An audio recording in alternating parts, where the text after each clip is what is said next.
you started, and how many times you hit the wall before you realized there was a door, and how many times you tried to break the window before you realized you could lift the window up and open it up. And so I like to talk about the lowlights, because that's the part nobody knows. And so I like to earn the credibility of this group and talk about the fact that, one, I am CMHA. I grew up in affordable housing. I have a huge heart for affordable housing. I want to thank Greg Johnson for putting this on and allowing me to be a part of it. I have Greg's cell phone number. That's how much we talk, and I think I'm an advocate of his. I'm a supporter of his.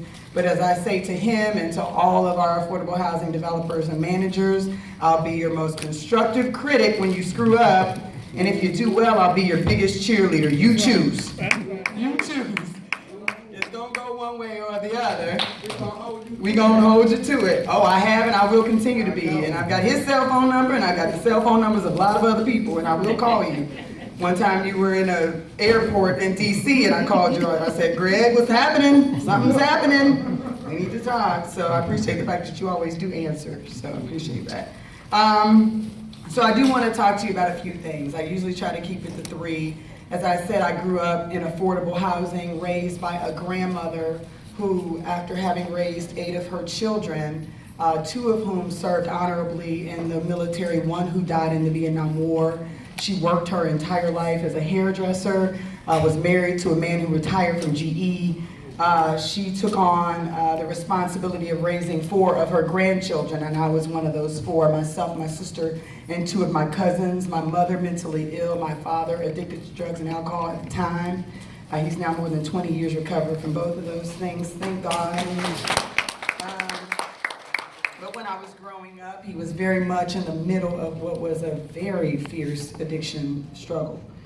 So my grandmother, like many grandmothers, took on the responsibility of raising us. And so she went from a very middle-class life in the community of Lincoln Heights to living in affordable housing once her and my grandfather divorced, and she was raising the 4 of us. I give her all honor and credit for who I am today. She gave up her life so that I could have one. She was not educated. She left school in the 7th grade, as many people did in that time. She was born in the 1920s to work to support her family, but she understood the value of education. I like to tell the story of my grandmother saying, and it sticks in my head, you don't have to go to school, but you're not staying here. I like to sleep in. I still have a snooze button problem, and one day I missed the bus and grandmother said, you don't have to go to school, but you're not staying here. And I lived in Lincoln Heights and at the time was going to Princeton High School, and my grandmother made me walk to school. I walked from Lincoln Heights to Sharonville. I didn't miss the bus much after that. So Pearl Simpson was not gonna have you sitting in the house missing school. It just was not gonna happen. And my grandmother, like so many other amazing women who lived in Mariana Terrace and Lincoln Heights, took care of us. You know, they built us up. They were our village. Right. And even though we didn't have much in the way of resources, we certainly had a lot of love. Right. And sometimes love meant a swift kick in your butt, but you felt it, and you knew somebody was paying attention. I talk a lot around our city and our community about the importance of village, the importance of love. When people say, what do we need in our city? What do we need in our community? They expect me to say, we need to fill potholes, and we need to build more streets, and we need more police officers, and we need, certainly those are all things that are relevant and important when you're running a city, but the number one thing we need is village, and we need love. And if we have those 2 things, I'm confident that the rest will take care of itself. If we love each other from a really deep place, meaning I care about whether you live or die, I care about whether you excel or whether you perish, I care about what happens to you from day to day, and I'm willing to be a village, surround myself in you, and give you what I have, whether that be a shoulder to cry on, a meal, a place to sit, or to sleep or lay your head, then guess what? The rest just kind of takes care of itself. And I miss those days. I miss those days, and I want to restore those days. I'm supposed to talk about affordable housing, and I will, and I'm just sharing with some folks at my table, Mr. Moore, in particular, like I write these speeches and then I just want to abandon them because it's like I really just want to talk to y'all. But then if I don't have a speech, I'm gonna stand up here and I'm just gonna be talking to y'all. So we'll see how close I stick to this speech. I've been reflecting on the future of affordable housing in our community, and I was at a meeting in Avondale. Sister Iris was there, and I said, people said, well, when will we stop having this conversation about building more affordable housing? And it came from that place that it always comes from, that place of judgment. Why do we need more affordable housing in our neighborhood? And I said, we will stop building affordable housing when people don't need it. But as long as people need it, we will provide it, because that's what we do. And so it made me reflect on 3 things when I think about the future of affordable housing. 3 things. I try to keep it to 3. I'm not a preacher, but I've been spending a lot of time sitting next to Charlie Winburn, and I think he's rubbing off on me. I said iron sharpens iron in the council meeting earlier this week, and I looked at Mr. Winburn. I said, I can't sit next to you anymore. I didn't used to say such things, and I'm trying to quote scripture, and I'm not a preacher, and I'm just like, I'm just gonna give it up. But 3 things. 1 is dignity. 1 is dignity. 2 is partnership. And 3 is community. So when I think about the future of affordable housing in our city, these are the 3 things that I think about. I was on the Poverty Town Hall that Local 12 did, and they talked about what the challenges are around poverty in our community, and I said the number 1 challenge is judgment and dehumanization of individuals and people. I face it. I faced it as a kid. I face it now. I see our kids suffer through it. I see our communities suffer through it. Dignity is a really important thing that people have to have on the inside so that they can stand up right and stand up straight and walk down the street. And what I fear is that we're going to continue down what I see as a really bad path of judging and dehumanizing people who are different, people who struggle, people who have challenges. And I'm not about that. And what I say to people who say, oh, Yvette, you're just so nice, you got a nice suit, you got these degrees, is I was that kid that you pass every single day, and you look at it and say, what the heck is wrong with that child? That was me. That was me. That's why I believe in the power of our young people and our families to be able to get beyond the circumstances that they find themselves in, the challenges that are not them, but they encounter. So separating the person from the circumstances that they are in. Making sure that we see people as human beings, because that's who they are. So my grandmother, again, who had this amazing history of raising these children and being a matriarch of a community, who, when people would see her in our station wagon before we ended up not having that, and full of kids, the judgment that we would see, the hand-me-downs, people making fun of our clothes, and where did you get those clothes? Why can't you get new clothes? Not ashamed to go to church, because at church, girl, what with that dress? That dress, you can't even go to church without judgment. Really seeing the human side of people. So when I think about dignity and affordable housing, I think about constructing and maintaining quality, safe, clean, affordable housing. That is the minimum standard. So when I talk to individuals who come to the city and they say, we want to develop affordable housing, and I say, will it be housing that you will live in? If you're not willing to live there, then you shouldn't be building it and managing it. That's right. You should not be building housing that you wouldn't want to live in.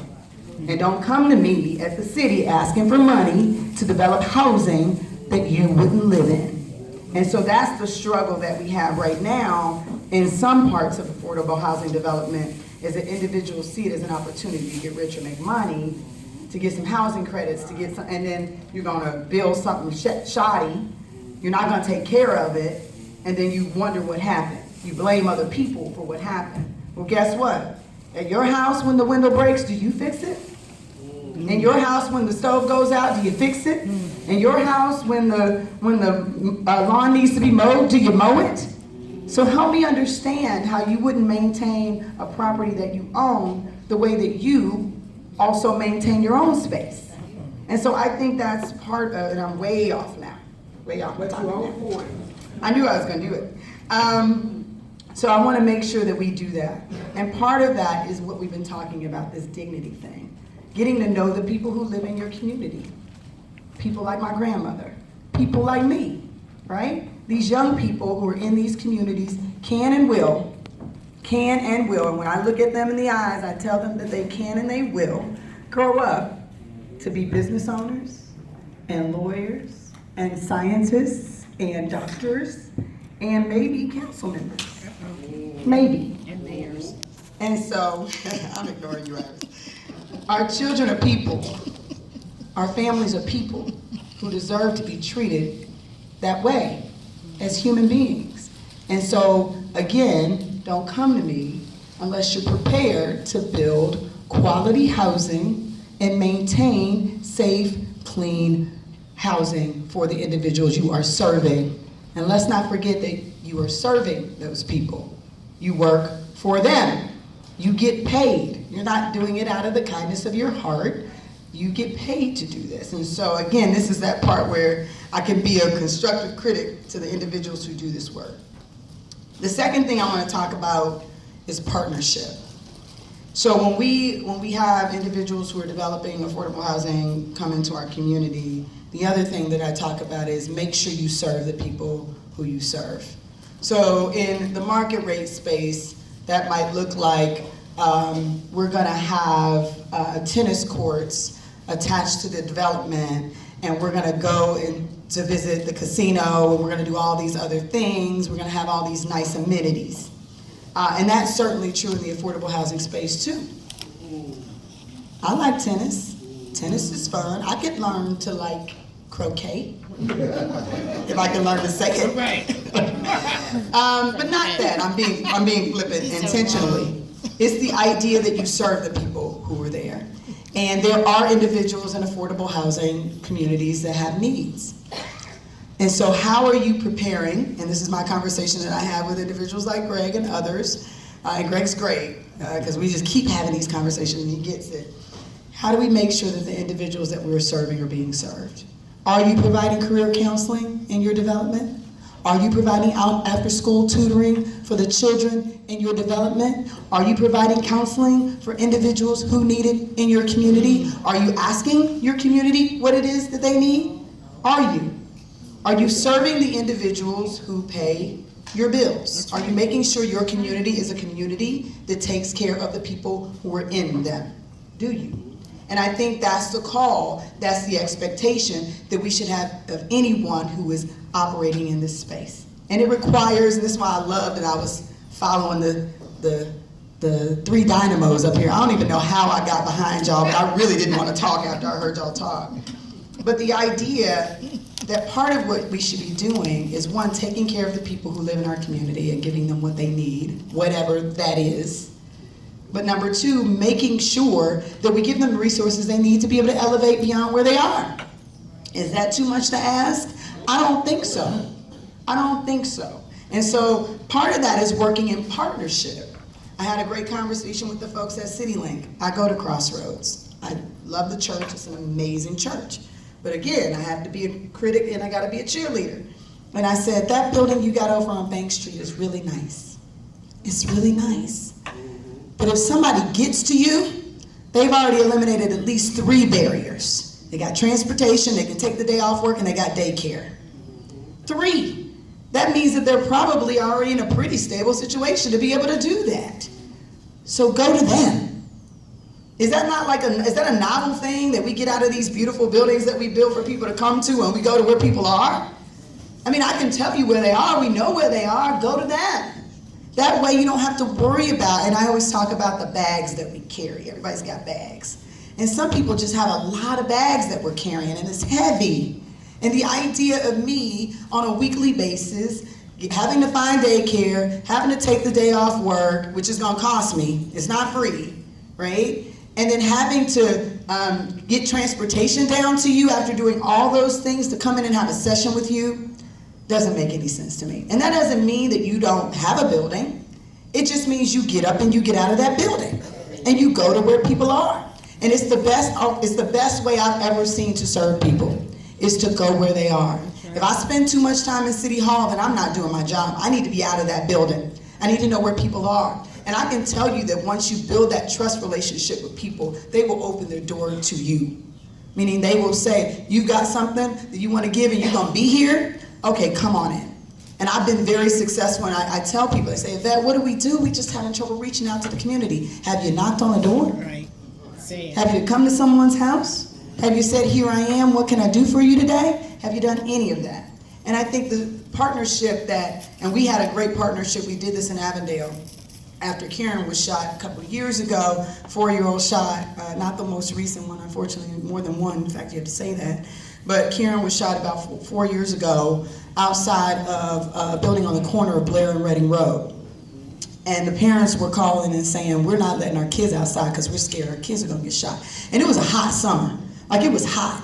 And I could imagine these kids being stuck in house all day. And I don't blame mom or dad, or mom and dad, because like, would you let your kids out if you were afraid they were gonna get shot? No.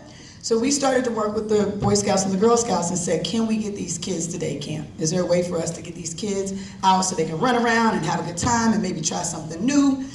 And they said, we can, Yvette, let's do it. How do we get them? Because we've been sending forms home through the school and they're not coming back. And I said, did you go and knock on the door? And they said, no, we never thought of that. And I said, let's go do that. So we did and Cecil came out with me. And it actually was his idea. I acknowledge that it was his idea. He said, well, Yvette, he said, Yvette, we need to get these kids in camp. And whenever Cecil says we, he means me. So this means I won't be doing the work. That's just kind of relationship we've always had. So I knew it was gonna be me. And he came out and he got on the radio and we went door to door and knocked on the doors and we said, Mom, Dad, can you let the kids go to camp? I know you don't want them outside and it's not a safe place, but we got Boy Scouts and Girl Scouts. We'll have the bus out front. We'll have breakfast for them. We'll bring them back in one piece. They're gonna be tired. They're gonna be ready to go to bed. They're gonna be running around. It's gonna be good. And they said, okay, so we worked in partnership with the development. They identified for us who the families were with kids of age. And we knew which doors to knock and we got everybody signed up. And then we came back the first day at camp and like 5 kids weren't there. And I had to go back to the times when I was in Girl Scouts and Miss Pearl, my grandma, decided she was gonna talk too long to Miss Jane at the store, and because she was talking too long to Miss Jane at the store, I missed the bus for camp. So I got a little, feeling about this, because I missed camp, because Miss Pearl was talking to Miss Jane and all that. I should probably seek a therapist about that, clearly it's still there. But I thought about that for these kids, So we went, and the 5 kids who weren't there, we went and knocked on the door. And we said, where the kids at? We need to get them on the bus. Well, Councilwoman, I said, the babies need to get on the bus. We'll wait, get them ready. Well, I said, I will be back here tomorrow. And if the babies aren't on the bus, I'm gonna be at your door. And it took us 3 days. About a 3rd day, I had one holdout, this dad, and I said, you gonna make me come to your door again. And we had some moms, of course, as we always do in the building, making sure all the kids make it down to the bus. God bless the village that exists in all of our communities. Made sure all the babies made it down to the bus. They were there, and they were whispering. They were whispering in the building, y'all better make sure the kids there, because Councilwoman Simpson gonna come and knock on the door if the babies aren't on the bus. Got all the babies on the bus, and as you know, we had a bunch of cousins that didn't sign up that came the next day, and some nieces from around the corner, and Boy Scouts was more than happy to accommodate us. And they have called me every year to do this. They want to do this with us every single year now because they have had more participation on those weeks than they've ever seen. And we actually had the principal of South Avondale come and knock doors with us too, and she said, man, I've never done this. This is a good idea, I should do this. And I said, yes, you should. So I'm off topic again, as I often am. I appreciate your patience. But the idea is that we need to make sure that we are serving the people who live in our communities, and that can happen easily through partnership, through organizations that already exist that want to be able to serve individuals, and encouraging and allowing and creating an opportunity for those partners to come on site wherever people are and provide those services, and to make it easy and accessible and available to the individuals who need it. We're talking about elevating people. Finally, community. And this might get a little dicey. I might split the room on this one, but if I don't take a chance, then I won't know. So it's important to know. So if I get some boos, I don't know why. But I believe that affordable housing should be integrated with people of all backgrounds. And some people say they don't like that idea, like they think that people should be cordoned off. I don't like that idea. I moved into the West End after living in Lincoln Heights because I wanted to be a part of a community that was diverse.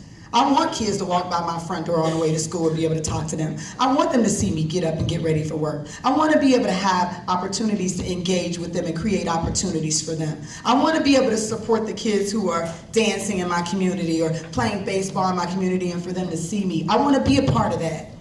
I want that. And I know that my neighbors do too. And the idea that we can't have integrated communities is absurd. What we know is that integrated communities are the strongest. They are the most engaged. They withstand economic downturns more than any other type of community. Bringing people together creates a culture unlike any other. And the idea that we can have affordable housing that's near market rate housing in one community and build community, and Greg has heard this, I just had a long conversation with TCB about this, building community. Making sure that people who live next to each other know each other, making sure that you're taking the great things about all of it and bringing it into one place, whatever that looks like. You know, having senior members of our community give wisdom to young people like me in a community, having them be my neighbors.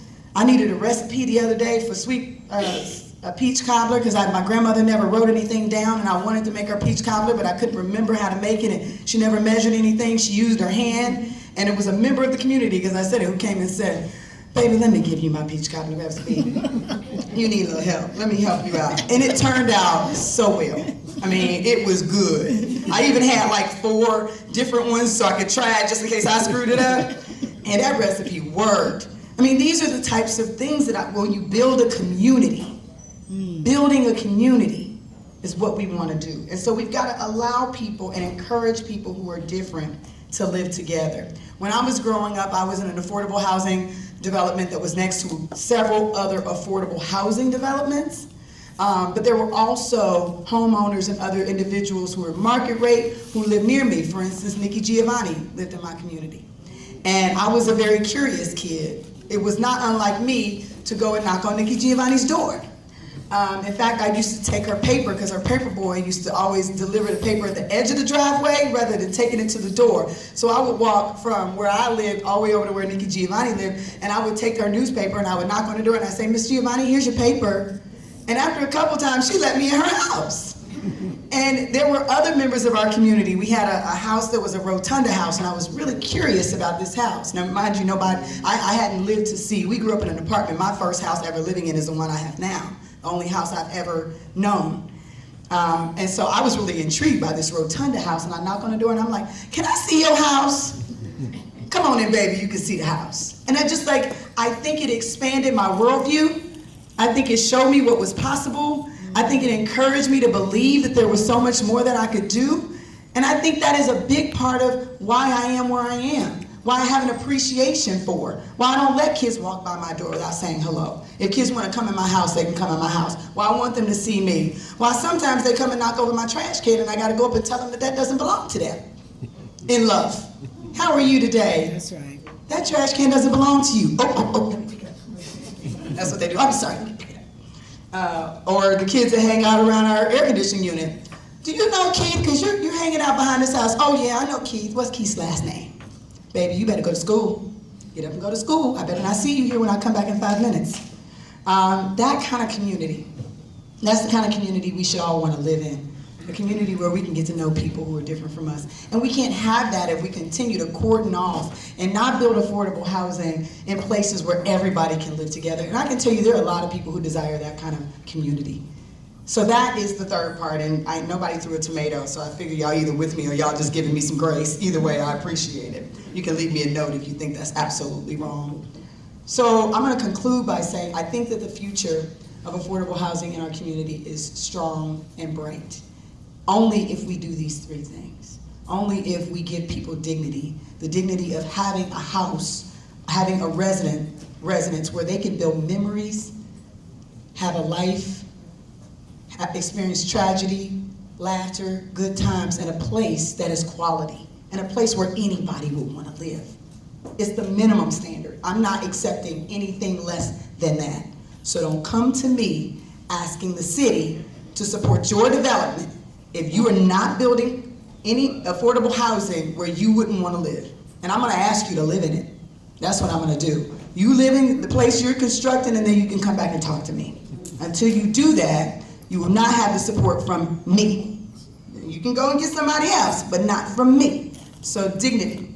2, partnership, making sure that we're giving people what they need to live and to excel.